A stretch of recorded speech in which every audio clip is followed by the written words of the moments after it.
I ask the curriculum and teaching strand, we need to allot one day sa Monday to Friday natin na yun lang ang gagawin ng lahat ng bata at lahat ng teachers. Every Friday will be catch-up Fridays. Ibig sabihin, wala tayong gagawin kundi turuan ang mga bata magbasa at yung mga marunong na magbasa, ituro sa kanila ang critical thinking and analysis. Yung mga marunong na sa critical thinking and analysis, pasulatin ninyo ng libro, pasulatin ninyo ng essay, lahat ng kailangan natin gawin na matutunan ng mga bata, gawin natin sa Catch-Up Fridays.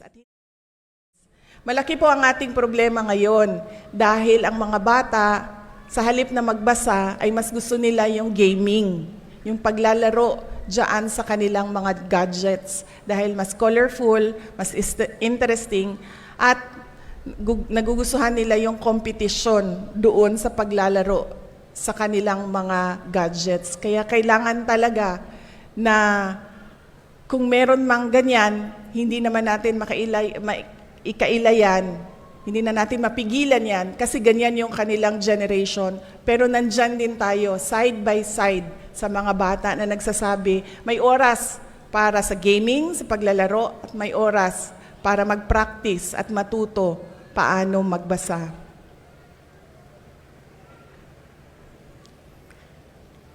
Tayong lahat, we want our learners to achieve their dreams. Tayong lahat ay mga magulang, mga kapatid, mga lolo at lola, mga tito at tita.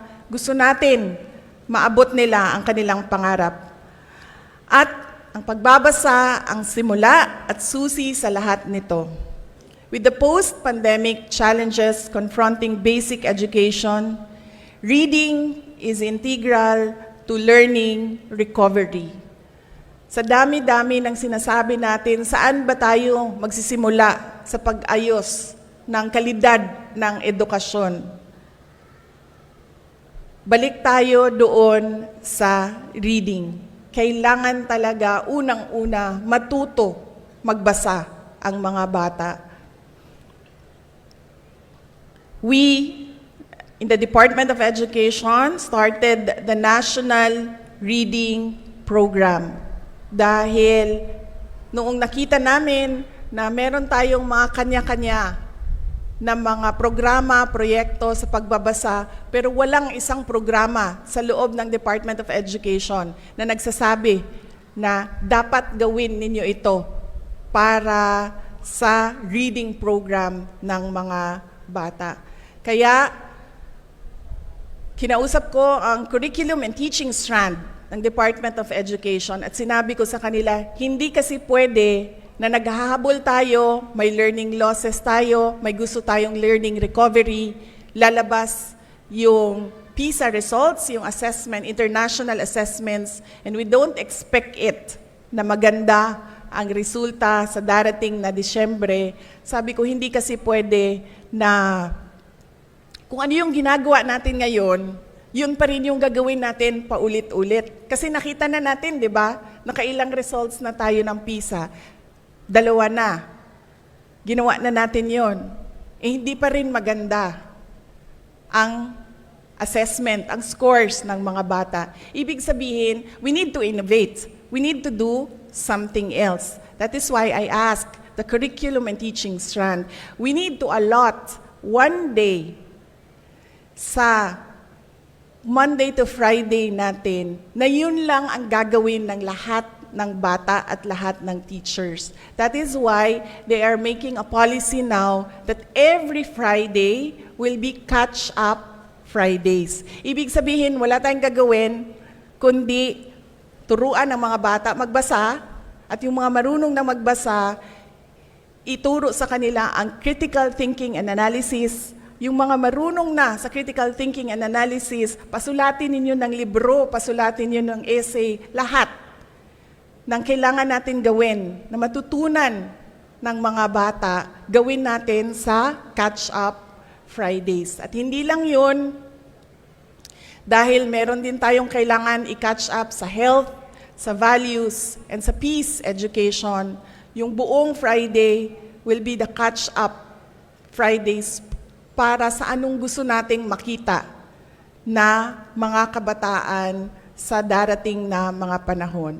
Anong gusto natin na makita? Mga batang makabansa. Mga batang matatag, marunong magbasa, at makabansa. Kaya kailangan natin ng isang araw kung saan kailangan natin humabol doon sa kung saan natin gusto dalhin ang mga bata. Dahil hindi pwedeng paulit-ulit na lang tayo sa ating ginagawa, pero wala naman tayong nakikita na pagbabago, wala tayong nakikita na improvement sa ating mga learners.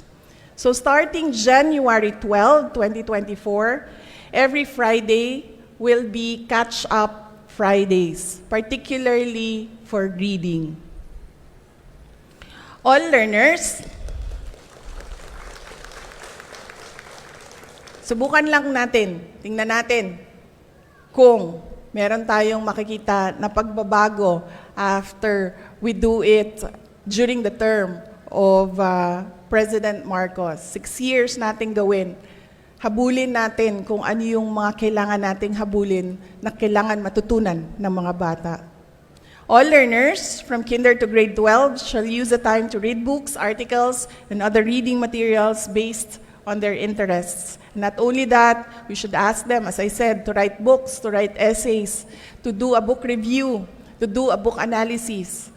Lahat ng mga age-appropriate na mga activities sa reading ay ipagawa natin sa kanila.